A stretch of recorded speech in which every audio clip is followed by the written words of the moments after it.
Como ajudar uma criança a desenvolver a fala? No episódio de hoje, eu convidei a Juliana Trentini, fonoaudióloga, criadora do canal Fala Fono, para conversarmos sobre um tema importantíssimo, que é o desenvolvimento da fala na infância. Vamos conversar sobre os fatores que auxiliam e atrapalham a fala da criança, o que os pais podem fazer para estimular ao máximo o potencial dos seus filhos e como e quando procurar ajuda profissional. Então, se você é mãe, pai, professor ou apenas quer aprender sobre o desenvolvimento da fala, fique até o final que esse episódio está imperdível. Então, para começar, Ju, eu vou pedir para que você se apresente. Bom, obrigada primeiro pelo convite, por estar aqui no seu podcast, é uma honra, é meu primeiro podcast, né? Então eu estou animadíssima, já fazia um tempo que eu queria participar de um e ter essa experiência, e é uma honra estar aqui com você hoje. Então, para quem não me conhece, eu sou Juliana Trentini, eu sou fonoaudióloga formada pela Unicamp há 10 anos, autora dos livros Aprendendo a Falar e Fala Bebê, criadora do curso Fala Bebê, pediatra amigo da fala, bilinguismo brasileira.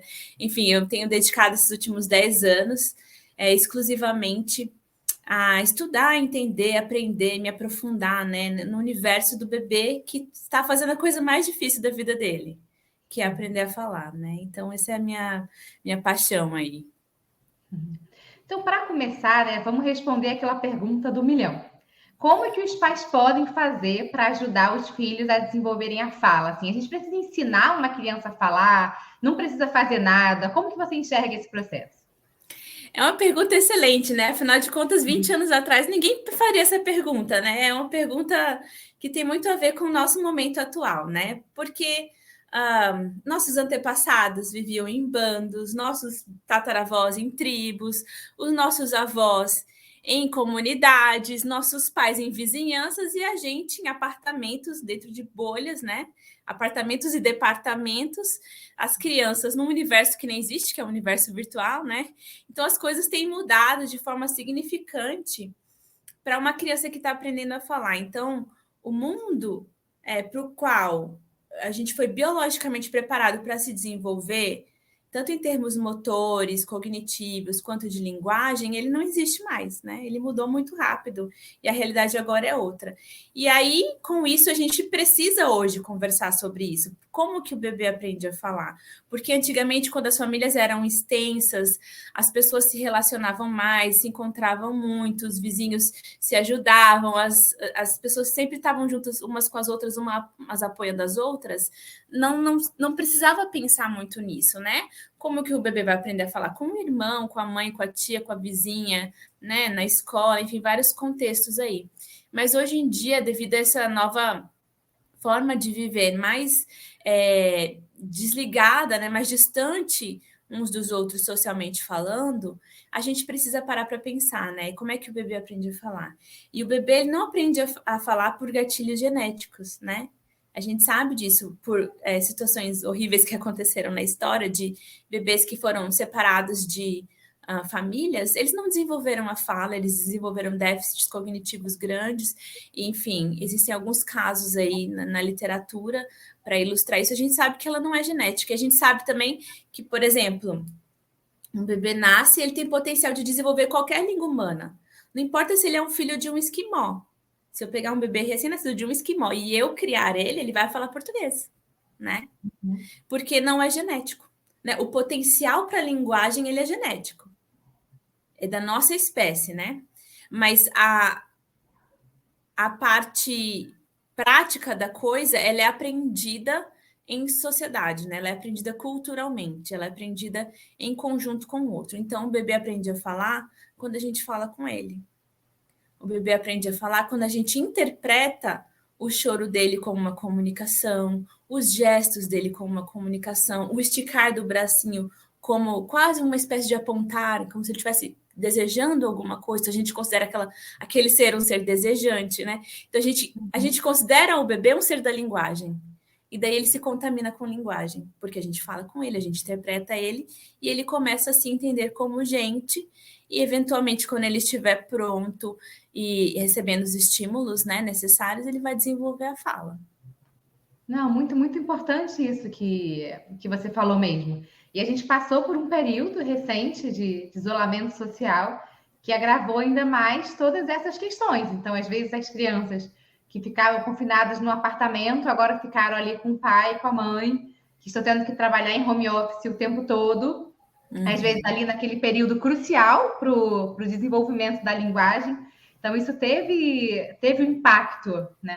E eu acho muito importante a gente falar sobre isso, né? A gente não ensina formalmente, como a gente ensina uma criança a ler e a escrever, mas a criança também ela não aprende simplesmente porque o cérebro dela está amadurecendo. Se ela não estiver ali no ambiente, ela realmente não vai desenvolver essa fala. Então, a gente precisa, sim, falar sobre isso. E eu não teria como ter escolhido outra pessoa que não você. Eu até perguntei no meu Instagram, quem vocês acham que eu chamei? Todo mundo acertou. Eu falei, nem teve graça. Não teve... eu não vi. Você pensou em outra pessoa. Todo mundo falou, a Ju, a Falafono. E eu acho fantástico esse trabalho que você tem feito de conscientização dos pais, de apoio à família. E quais são os fatores que atrapalham, então? Falando um pouco agora do outro lado, né? Os fatores que atrapalham, né? Então, eu ia falar que é engraçado a gente pensar que 30 anos atrás, 40 anos atrás, alguém não estaria pensando como o bebê aprende a falar, porque é tanta criança que a gente tem contato que você já observa isso acontecer. E hoje, quando um bebê nasce, às vezes a mãe recebe na maternidade um bebê, ele cai quase como um ET no colo dela, né? Eu me senti um pouco assim, um pouco, não muito, um pouco. Eu tenho um irmão mais novo, eu não tive contato com muitos primos, bebês, eu não lembro de ter visto raras ocasiões uma mulher amamentar, né? Eu estudei amamentação na faculdade, eu tinha uma boa noção de desenvolvimento infantil, mas eu me senti um pouco assim, eu nunca tinha segurado um neném recém-nascido no colo.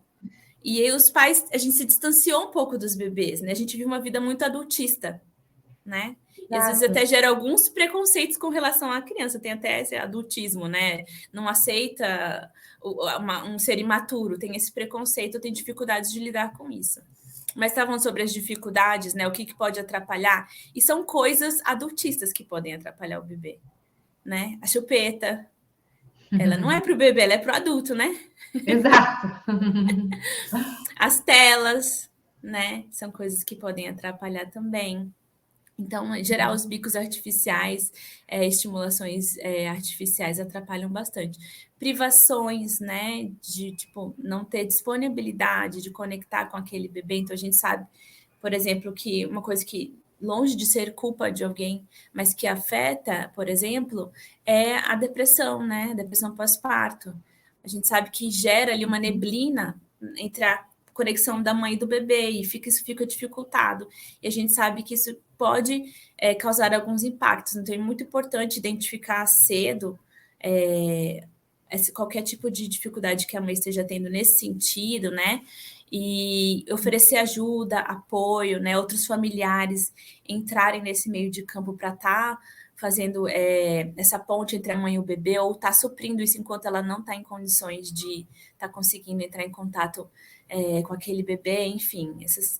Quando eu digo contato, não é segurar no colo, amamentar, é olhar no olho, é conversar, né? É ter essa troca, entender o que o outro está sentindo. O bebê, ele demanda bastante, né? Da gente, meu primeiro filho, eu senti assim que ele nasceu pronto para morrer. E eu passava o dia inteiro tentando manter ele vivo, porque ele não conseguia mamar, e não sei o que lá, e às vezes dormia, e trava aqui o pescoço, não conseguia respirar, e qualquer coisa engasgava, e eu o tempo todo tentando manter ele vivo, né? Eu falei, gente, se fosse um gato era mais fácil, né? Mas seres humanos são assim, a gente nasce muito despreparado, porque a gente tem uma mãe, né? Exatamente, não é à toa que a gente tem a mãe, e não é à toa que a mãe ama o filho, porque justamente é um desafio muito grande. E é difícil a gente falar justamente sobre esses fatores, né, esses entraves na fala, justamente por essa questão da culpa. Que claro que nenhuma mãe faz isso de propósito, né? Nenhuma mãe fica deprimida de propósito, é o que a gente não tem controle. Nenhuma mãe dá uma tela porque quer prejudicar o filho, ou porque é preguiçosa, ou porque não quer cuidar. Sim. A gente sabe que são questões que vão muito além disso, mas a gente, como profissional, precisa dar esse alerta. E, inclusive, uma das perguntas que eu recebi foi: mas e uma boneca que fala? Vai ajudar a estimular a fala? Assim, a criança não precisa de uma boneca que fala, precisa de uma mãe que fale, de uma comunidade que fale. E a gente lembrar isso, assim, porque é muito difícil, né, para um adulto, e eu não falo isso nem só pelo desenvolvimento da fala, falando pelas demandas gerais que uma criança precisa, um adulto sozinho conseguir dar conta de tudo, tanto da demanda de interação, da demanda de afeto, da demanda de estímulos para poder se desenvolver. Então, assim, crianças são seres insaciáveis mesmo. Então, esses últimos tempos foram muito cruéis por conta disso. As famílias se esforçando, querendo dar conta de tudo, mas não dão, assim. Então, a gente precisa sempre, assim, é muito difícil falar, principalmente sobre as telas, porque acaba gerando muita polêmica, mas isso gera mais culpa e eu me sinto pior. Mas a gente precisa falar sobre isso, porque eu vejo que tem famílias que ainda não entendem, talvez, esse prejuízo. Nas férias, eu fui para o Parque da Mônica com a minha filha, com as minhas filhas, e passou um bebê num carrinho, que um bebê não devia ter 6 meses, assim, porque ele não sentava ainda com apoio. Você olhava que ele era bem pequenininho, e colado no carrinho tinha um suporte com um celular, passando ali um desenho, sabe? Caramba, o menino tá com o pai, tá com a mãe, tá num parque de diversões, com 1000 estímulos para ele poder olhar, para ele poder interagir. E claro que a família não fez isso porque queria prejudicar a fala do filho, porque eu vejo que é uma coisa que já está muito automática. Quando a minha filha era pequena, às vezes as pessoas pediam, posso pegar ela no colo? E aí pegavam e botavam galinha no celular. Eu falei, caramba, sabe? Eu estava no meu colo, você pediu para botar a galinha, porque eu vejo que virou assim, senso comum. Quero distrair a criança, vou botar ali no celular. E os adultos que não convivem mais com crianças, não sabem nem como brincar, assim, eu falo, gente, bebê, você faz um barulhinho de pum e ele acha graça, sabe? Não precisa para conquistar um bebê. Mas os adultos também, por não saberem, assim, era nítido. Agora que eu já virei a chata do Instagram, as pessoas não fazem mais isso. Mas pegava e a primeira coisa que fazia era botar um desenho, porque era a maneira que aquelas pessoas tinham de entreter aquela criança, de demonstrar o afeto para ela, talvez.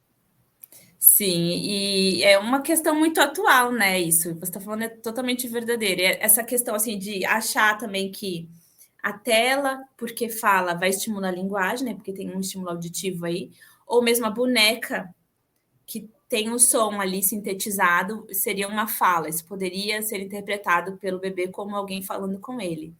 E a gente sabe, por experimentos que foram feitos na psicologia, que isso não acontece. Um bebê, ele não aprende a falar se você deixar o rádio ligado, a televisão ligada, a tela ligada, o iPad ligado, uma boneca falante com ele. Não é assim que um bebê aprende a falar. Ele aprende a falar numa relação. E a gente não se relaciona com objetos.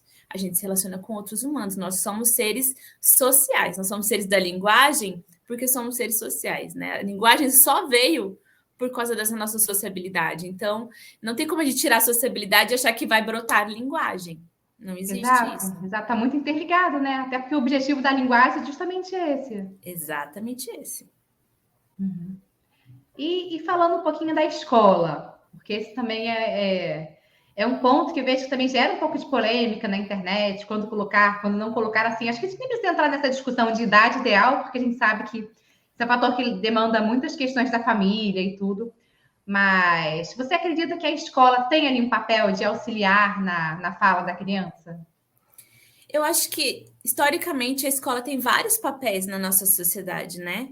E um deles é de cuidação da criança, né? Porque, que nem você falou, assim, é difícil para uma pessoa só dar conta de uma criança, da casa do. Eu tenho 3 filhos, uma empresa, né? Tem um monte de coisa.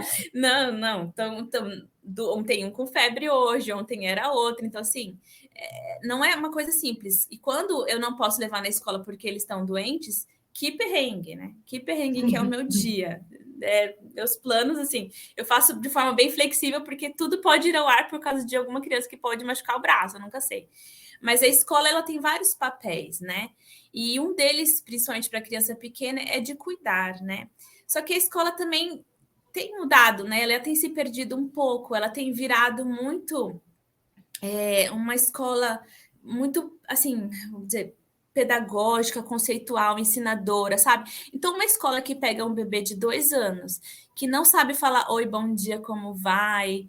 Vamos ver a formiguinha lá no pátio, não brincou com areia, que fica sentado numa salinha fechada e a professora mostrando verde, amarelo, azul. Não é um bebê que vai ter um bom desenvolvimento, porque tem tanta coisa que esse bebê precisa aprender e construir como base de entendimento do que é ser gente, antes de aprender as cores, né? Que são conceitos que as pessoas acham que são muito fixos ali, mas são extremamente abstratos, né? Você pode mostrar uma cor aqui agora, eu falei verde, você fala, não, é azul, outra pessoa fala, não, é o cinza. Então, assim, é muito relativo. Mas a gente acha que é muito concreto, porque não é azul, né? Porque a gente foi ensinado a categorizar as coisas, a colocar as caixinhas. Então, assim, muito antes da gente tentar encaixotar a criança, e aí isso é uma coisa que a escola historicamente faz muito bem, a gente precisa dar asas para essa criança, né? Dar chão para essa criança, abrir os espaços, né? Deixar elas explorarem, deixar elas trabalharem as próprias hipóteses, elaborarem coisas, tentarem explorar os movimentos, conhecer os sons, os cheiros, né? Essa exploração sensorial. E aí tem escolas que são muito boas nisso e tem escolas que são bem fracas nisso. E aí não tem como dizer a escola, porque são as escolas, né? As escolas são muito plurais. E eu acho que a escolha de uma escola, gente, é quase tão importante quanto a escolha de um parceiro. Porque, assim, pode haver separações, né? Facilmente você pode trocar de escola sem tantos dramas, mas o impacto que isso tem na qualidade de vida de um ser humano, uma criança, é muito grande, né? Então, e não é a escola só também, mas a professora, né? O profissional, a pessoa que está... esse capital humano que a gente chama, né? Como é que esse profissional tá, né? Se ele tá bem, como é que tá a família dele, como que é o salário dele, né? Que diretamente impacta no bem-estar dele, que diretamente impacta no bem-estar daquela criança, no desenvolvimento daquela criança e tudo mais. Então, a gente fala muito pouco sobre isso, mas acho que isso é uma coisa que a gente deveria pensar muito, né? Quem tá ali com a criança. Perfeito. Eu concordo muito com você. Eu já atendi, assim, crianças que 3 anos que tinham apostila de matemática. Eu falei, gente, sabe? 3 anos, ensinando conceitos, assim, de ensinar as letras de forma muito precoce, que eu vejo que as famílias, às vezes, por desconhecimento, ainda acham que isso vai ser ali um benefício para a criança. Na minha visão, assim, eu vejo a escola muito como suporte, talvez, para o adulto. E o que eu vejo que facilita, que às vezes a mãe está muito sobrecarregada, quando ela consegue compartilhar um pouco esse cuidado com a escola, ela ganha ali um tempinho para cuidar de si, para resolver as demandas, e ela consegue estar mais inteira nos momentos que ela está ali com a criança. Então, eu vejo isso como um ponto de auxílio mesmo, e talvez para dar esse convívio de comunidade, porque a gente sabe que as crianças precisam. Infelizmente, eu recebo muitas crianças que o único local que elas se relacionam ali com pessoas diferentes de pai e mãe na escola. Então, acaba tendo esse aspecto que pode ajudar, mas sem dúvida não é qualquer escola. Também tem esse receio, assim, às vezes a criança está com muito atraso e até mesmo pediatras falam, coloca na escola. Não, assim, como se a escola fosse resolver todas as questões da criança, como se qualquer escola fosse suprir. E não é tão simples assim, né? Além de qualquer escola, tem que ver, será que é ser mesmo só a questão de um estímulo? Se a criança não precisa ali de um estímulo direcionado também, né? Exato. Então, assim, a escola, se é uma escola estimuladora, ela poderia oferecer essa parte de estímulo, mas a gente tem que entender que é isso, né? Uma combinação do ambiente com o biomédico, né? O bioorgânico ali daquela criança ao longo do tempo. Então, pode ser que essa criança não desenvolveu porque não teve tempo suficiente para se desenvolver ainda. Pode ser que ela não se desenvolveu porque o genético dela não está bom. Ou pode ser que ela não se desenvolveu por uma questão ambiental ou uma combinação maluca desse balaio de gato aí no meio do caminho. Considerando ainda questões não só genéticas, mas de nascimento, né? Então, a gestação foi a termo? Como é que foi? Perinatais, infecção, internação, ápiga. Tem tanta coisa ali que pode impactar. Eu estava vendo outra vez até eclâmpsia e pré-eclâmpsia agora sendo apontado como um fator de risco para o desenvolvimento da fala, coisas que antigamente a gente não ouvia, né? Então, assim, tem tanta coisa que pode acontecer e o ser humano, ele é isso mesmo, né? Ele é complexo, ele é muito complexo. E não dá para a gente achar que um atraso de fala é uma coisa simples. Não é porque fica muito na televisão. Não, é porque o tio também não demorou para falar e depois falou e tudo bem. Não, porque... enfim, N desculpas que a gente deve estar com preguiça, né?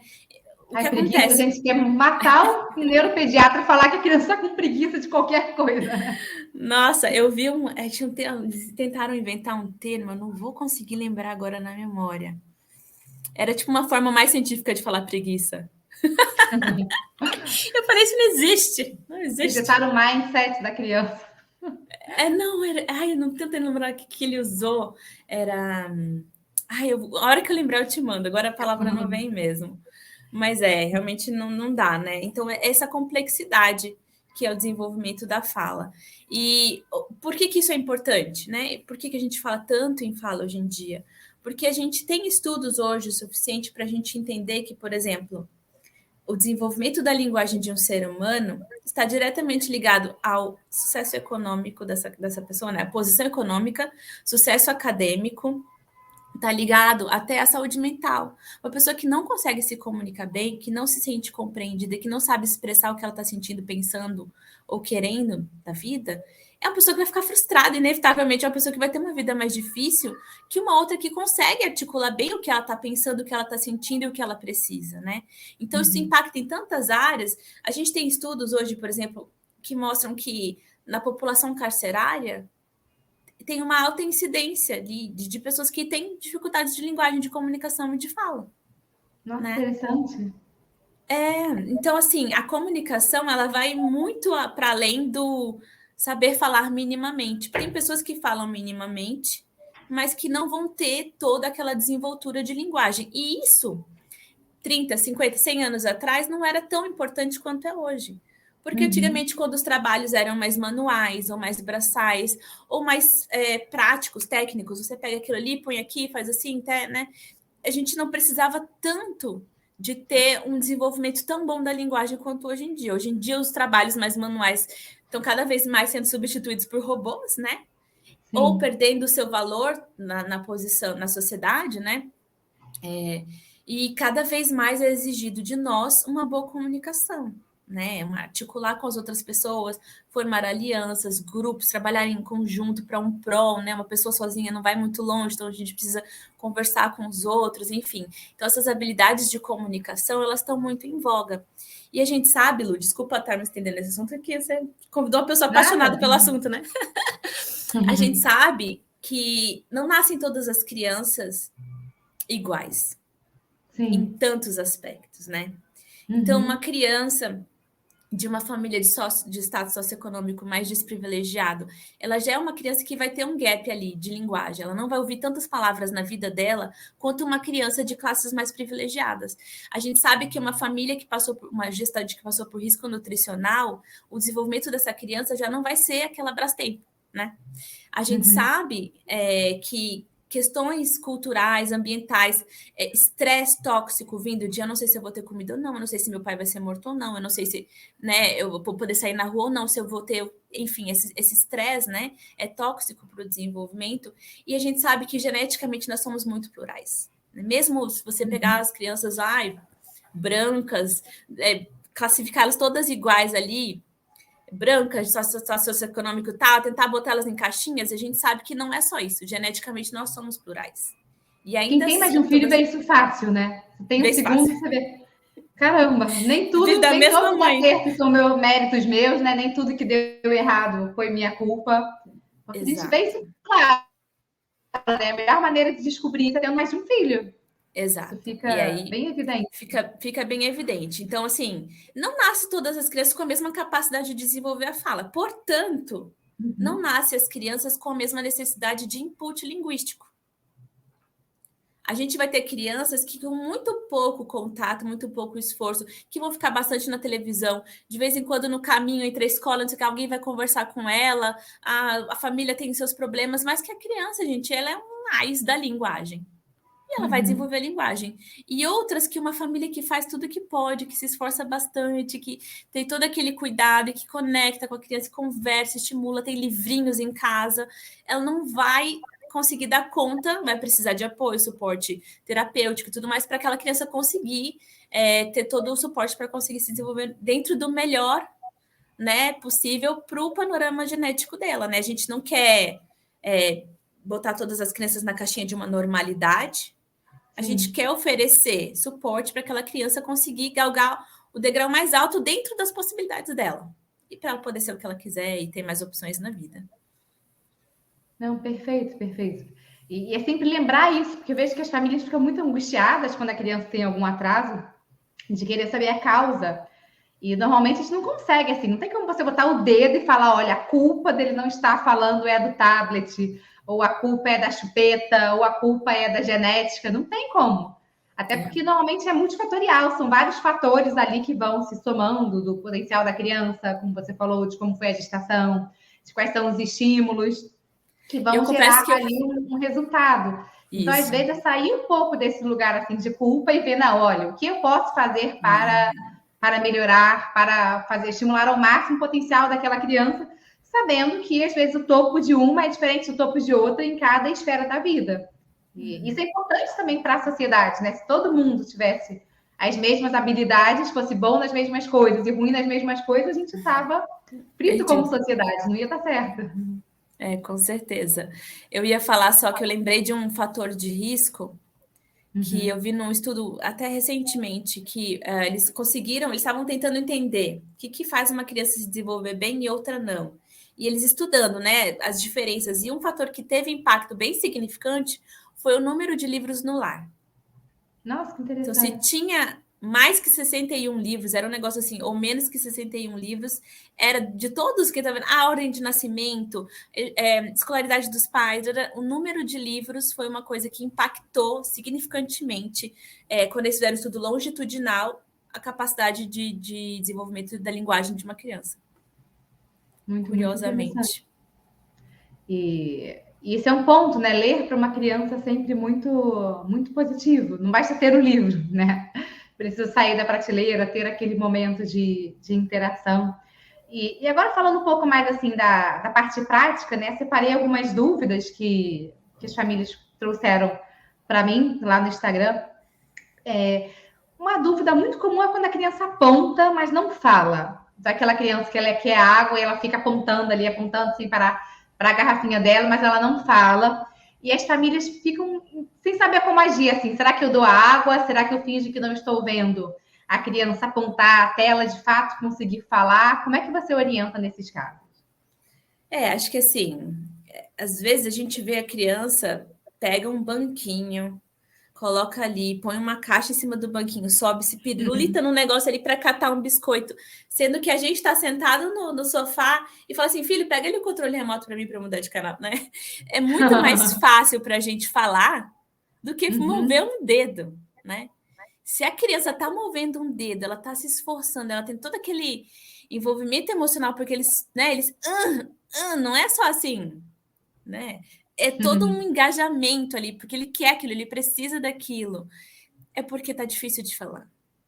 Né? E se tá difícil de falar, não vai adiantar eu ignorar, eu fingir que eu não tô entendendo, né? Eu falo que fingir que não tô entendendo, você fingir que não tá entendendo uma criança, só vai fazer ela se sentir menos capaz.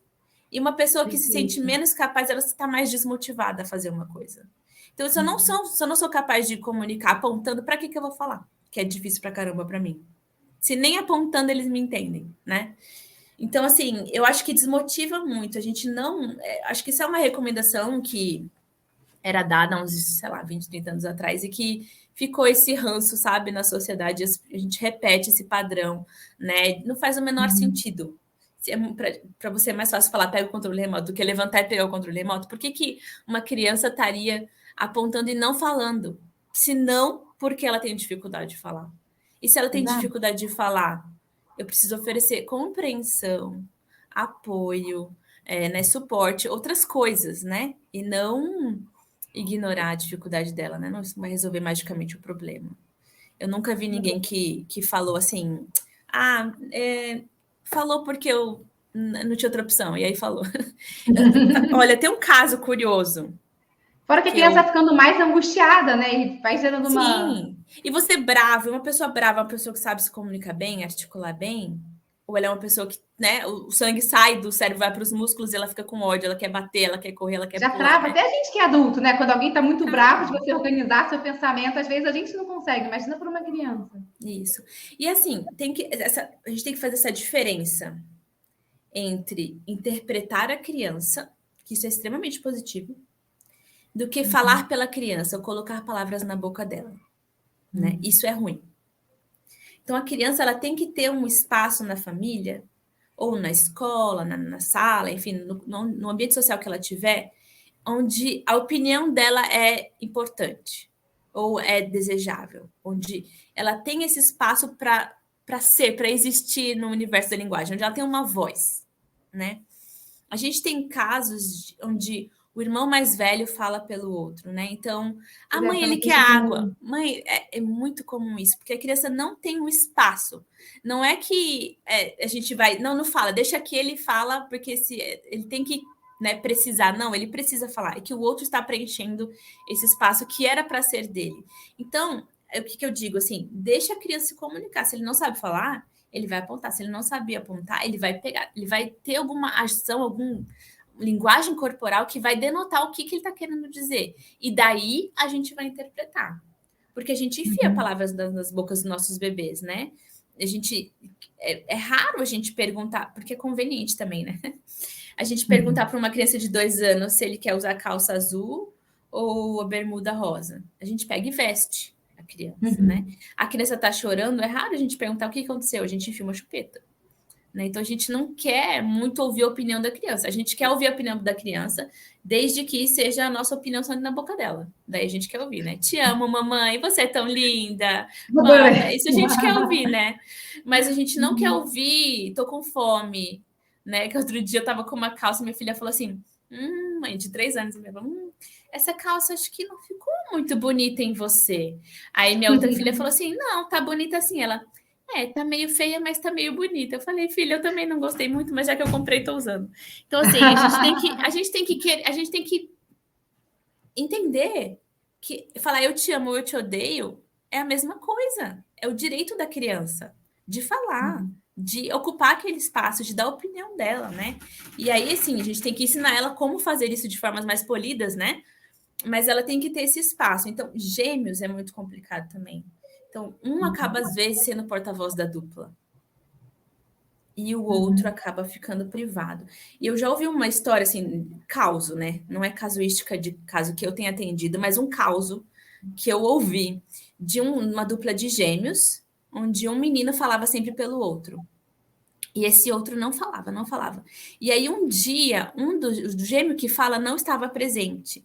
E a mãe estava do lado de fora com o gêmeo que não fala, aliás. E aconteceu uma coisa, acho que o muro caiu em cima da mãe. Aconteceu uma Nossa. tragédia ali, uma coisa. E ele precisava avisar alguém. E a gente tinha 2 para 3 anos, né? Algo entre 2 e 3 anos. E esse gêmeo que não falava, o outro irmão não estava lá para falar por ele.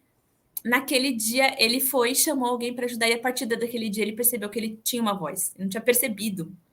Ele vivia numa simbiose tão grande com o outro irmão que era como se o irmão dele lesse a mente dele falasse, ou que o que o irmão dele falasse, ele absorvia como sendo a vontade dele, né? Ele não tinha percebido esse espaço social, esse espaço psicológico mesmo ali, de eu sou, eu existo, eu falo, eu me comunico, eu tenho uma vontade própria que não é a sua, né? Que não é a da mãe, inclusive, quando o bebê percebe que a vontade dele não é da mãe, as terríveis 2 anos, né? Terrible twos, porque daí é não, e fala não para tudo, até quando é assim. Então você quer o mix? Não! Sim, né? Eu falo não primeiro, queria, mas não, porque é eu que quero o Mickey, não é porque você quer o Mickey que eu vou querer, né? Então tem toda essa Aham. questão de existir, né? Na linguagem também. Mas como é que a gente pode orientar? Assim? Porque com relação ao adulto, eu concordo com você. Se a criança está tentando se comunicar, a gente tentar valorizar aquilo. Mas também eu sempre oriento tentar não passar por cima. Às vezes a criança ela está processando, porque ele Uhum, demora um pouquinho mais para algumas crianças para soltar aquela palavra e a mãe já falou. Ou a criança uhum. começou a abrir a boca, o adulto já falou, então fala, não, vamos com calma, a gente valoriza, dá, mas também dá esse tempo para ele, que para algumas crianças é só questão de você dar espaço para que ela fale. Mas quando a gente está falando de irmãos, eu acho que é um pouco mais difícil, né? Porque às vezes esse irmão mais velho tem ali 4, 5 anos também, ainda não tem um controle muito grande da sua impulsividade, ou como é que você orienta as famílias assim? Como é que essa mãe pode fazer para ajudar nesses casos? Ou com gêmeos, imagina, né? Que um tá claramente assim pegando esses passos de fala do outro. Olha, com gêmeos eu acho mais complexo, porque obviamente os dois têm a mesmíssima maturidade, né? E eu Pois é. costumo orientar assim: precisa ter um tempo só com esse filho. Uhum. Isso precisa estar estabelecido na rotina. Então, vai ter um momento que vai ser o pai com um e a mãe com o outro, né? Ou um cuidador com um e o outro com o outro. E aí, assim, eu entendo que tem famílias que não têm gente o suficiente para fazer um, né? Agora eu tô muito na desvantagem, eu tenho 3 filhos, é eu e meu marido, a gente né? É difícil ali. Então, mas se estão todos da mesma idade, complica mais. Mas eu tento dar essa separada em certos momentos, para ele entender que, ok, aqui é o seu momento, eu quero saber a sua opinião, não me importa o que o seu irmão pensa, né? O que ele sente, o que ele quer comer de jantar. Agora é você. Você vai querer ovo, ou ovo cozido ou omelete, né? Porque às vezes falar ovo é fácil. E a gente tem que ir deixando a coisa mais complexa. Você quer o ovo cozido ou omelete? Então, precisa ter esses momentos um a um, né? E aí, a gente 15 minutos por dia, assim, tentar, não precisa ser muito, mas precisa haver esses momentos, né? Com crianças que são de idades diferentes, eu tento muito fazer o irmão mais velho refletir sobre essa teoria da mente que ele tem, né? A gente nasce com essa capacidade da teoria da mente, então ele supõe que sabe o que o irmão está sentindo. E às vezes, muitas vezes ele acerta, mas ele tem que aprender que não é 100% das vezes que ele vai acertar. E esse é um aprendizado importante para um ser humano, né? Porque a gente fala assim, faça com o outro o que você gostaria que fizessem com você. Não, faça com o outro o que ele gostaria que fosse feito com ele, né? Porque cada um gosta de uma coisa. Então, acho que esse aprendizado é um aprendizado sofisticado, né? E é importante a gente entender que a gente se esforça para se colocar no lugar do outro, para entender. Na comunicação, é importante a gente tentar essa teoria da mente, né? A gente entender de que ponto o outro está partindo para a gente ajustar nosso nível de comunicação. Se eu estivesse conversando com a Luciane de 2 anos e meio, eu não estaria conversando assim. Você é a mesma pessoa, né? Eu teria que ajustar para sua mente naquela época, né? Com 2 anos e meio, o que você acha? Como é que tom de voz que eu ia usar? Que velocidade de fala que eu ia dar? Que tempo que eu ia dar para ouvir a sua resposta? Isso muda. Então, a criança mais velha um pouco, ela tem dificuldade de controle inibitório, né? Funções executivas. Então, ela já sabe a resposta, ela quer dar. Então, se você faz uma pergunta, às vezes, fácil, né? O irmão mais velho, pá, ele responde, ele não consegue segurar e deixar o irmão mais novo responder, né? Mas isso é um treino, isso tem que ser conversado. Olha, muito obrigado pela sua opinião, agora eu quero ouvir o seu irmão. E eu vejo assim, as minhas 2 filhas, elas falam muito bem. Então, assim, eu tenho muitos desafios lá em casa, né? Porque a gente que é mãe tem. Mas com a fala não foi um desafio que eu tive. E as 2 se desenvolveram, graças a Deus, até mais precoce do que a gente espera. Mas eu vejo que isso acontece muito, da mais velha falar pela mais nova. E a mais nova, às vezes, ela sabe a resposta, mas ela espera. Então é isso, assim, você pergunta para ela, o que você quer, que roupa que você quer colocar, por exemplo. Se ela estiver sozinha, ela vai querer escolher a roupa dela. Se ela não tá, ela vai até a irmã para ver a roupa que a irmã está usando, para ela poder usar uma roupa igual. Então você pergunta de um brinquedo, às vezes ela olha para a irmã dar a resposta para ela. Então vai gerando ali mesmo uma relação que, por um lado, a gente acha bacana, diversa cumplicidade e tudo, mas tem que tomar muito cuidado para garantir o espaço. Mesmo esse espaço, né? Essa questão de espaço, né? É uma coisa importante. E eu acho que isso tem que ser conversado aí, né? Eu não sei a idade das suas filhas, mas acho que para a mais velha tentar segurar um pouco, assim, se a mais nova, né, estiver processando ainda a resposta, e para a mais nova falar assim, olha, não quero saber da sua irmã, é de você, né? Esse me time, né? É de você. O que você tem de autêntico aí? Porque às vezes ela tá nessa fase de querer imitar a irmã, né? Então a gente tem que tentar puxar de dentro dela a autenticidade dela, né? Então é uma coisa que eu fazia muito com as minhas crianças e por muito tempo. Gente, eles escolhem a roupa deles. Minha mãe fica para morrer comigo, levar a criança com roupa tudo descombinante, sapato diferente, pijama pro shopping. Ah, a minha adora sair lá o gostinho Carrara. É blusa listrada, com florido, com... Eu acho isso importantíssimo. Eu acho importantíssimo, porque eu acho que uma coisa que mina o brilhantismo das pessoas, né, e que eu acho que nos deve ter custado muito caro como humanidade, é pensar quantos gênios não deixaram de fazer coisas magníficas porque estavam preocupados com a opinião dos outros, né? Então, a opinião dos outros, eu falo para eles, não importa, importa é a sua. Você gostou? Você tá sentindo bem? Bora, não tô nem aí. E eu banco, né? Agora eu falo, você vai ter que bancar também. Talvez as pessoas vão falar, ah, sua roupa é estranha, né? Ai, mas você vai usar isso. Ah, mas você viu que seu sapato tá errado? Enfim, mas você vai ter que bancar também. Ser você tem um preço, né? Então, é vida que segue. Mas aí, essa sua caçulinha aí, tentar ver que jogos você poderia estar fazendo para ela entender que uma coisa é a teoria da mente, outra coisa é ela, né? Uma coisa é o que a irmã dela gostaria, né? Falaria, outra coisa é o que ela, né? Não, sem Mas dúvida. é um aprendizado de uma vida inteira. E a gente E muda. vai se repetindo, assim. Eu tenho uma sobrinha de 8, uma filha de 6 e uma que vai fazer 3 daqui a poucos dias. Então, a de 6 imita a de 8 e a de 3 imita a de 6, mas sem dúvida. Eu estou sempre ali tentando trabalhar a autonomia de todas elas. Mas, Isso. às vezes, elas absorvem tanto isso que ela realmente acha que a opinião dela é a opinião daquela outra pessoa. E tem tempo ainda, ela vai se emancipar. Com certeza, com certeza. E voltando agora a falar um pouquinho sobre a fala em si, né? Quando que as famílias devem perceber assim que é hora de buscar uma ajuda profissional? Essa é uma pergunta muito boa, né? E não tem uma resposta objetiva para isso, porque em qualquer momento a gente consegue avaliar a linguagem do bebê, né? A gente consegue avaliar a resposta de um bebê de 3 meses ao som da voz da mãe, ao som da voz de outra pessoa, ao rosto, ele busca o olhar, ele sorri de volta, ele balbucia, né? Ele brinca com a voz, ele engaja com o brinquedo quando ele vê. Tem tanta coisa que a gente consegue avaliar que nos diz esse bebê está se desenvolvendo bem, muito antes dele falar a primeira palavrinha, dele ter capacidade minimamente de estar falando isso, né? Então, isso pode ser observado a qualquer momento. Então, é importante que exista essa vigilância, né, Lu? Que é a puericultura, que é a gente entender um pouco sobre o desenvolvimento do bebê para estar de olho. Certas coisas, ok, isso aqui tá meio off, né? Mas assim, crianças têm suas peculiaridades, né? E eu acho que tem um dia na vida, qualquer ser humano já pensou, nossa, será que esse meu filho não tem alguma coisa? Não tem né? Alguma questão aí? Acho que todos os meus filhos já pensei, tem uma coisa aí. E assim, as não se passam de peculiaridades, porque o desenvolvimento atípico, vamos dizer assim, né, que não é o neurotípico, ele é uma variável do típico. Então, eles se cruzam em alguns momentos, né?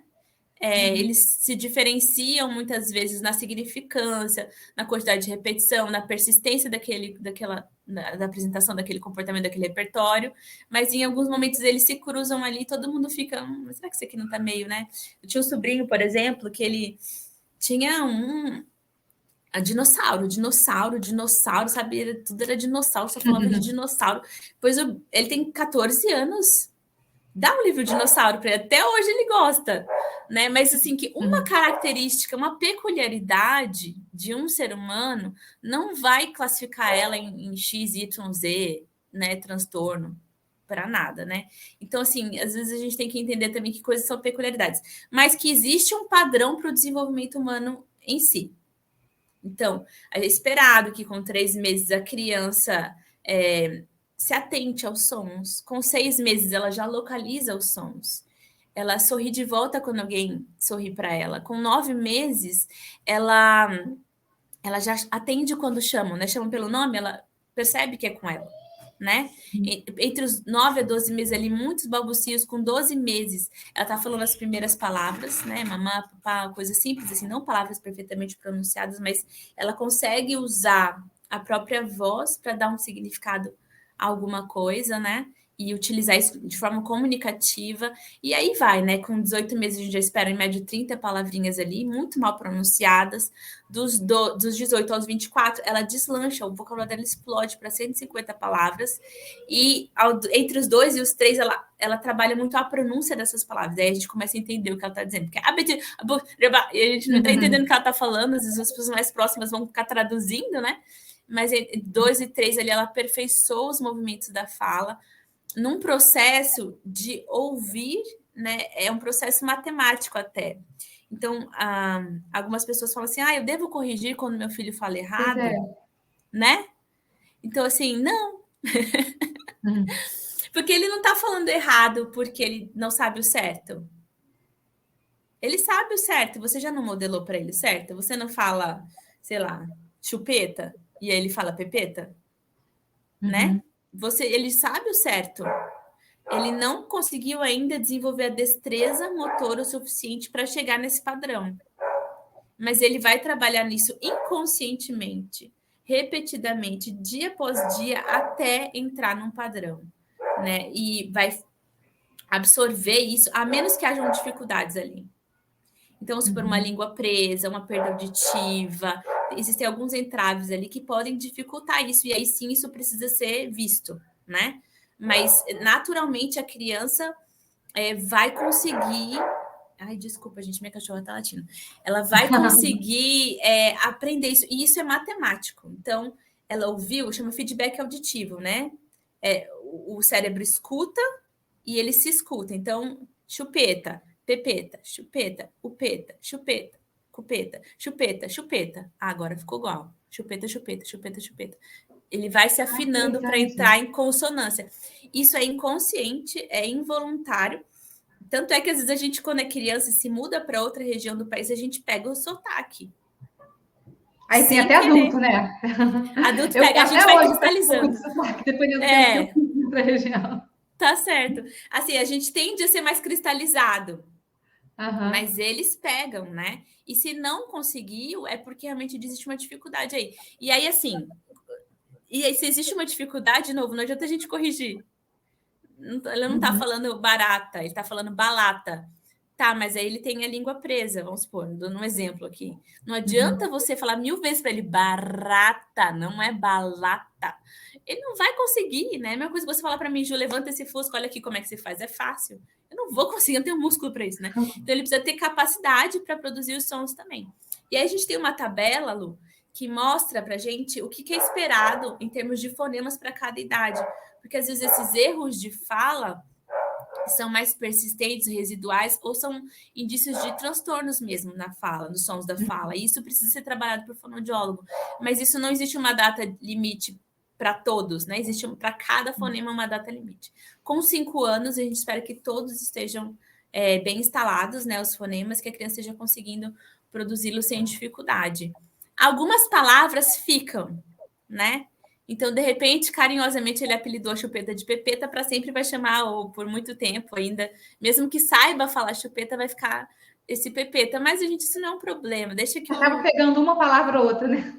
Sempre tem aquela que, quando vê a família inteira, tá chamando por aquele. Exato, e a gente absorve isso é cultural carinhoso. Até essa semana eu postei a minha filha, a Mila, a caçula, tem 3 anos e meio.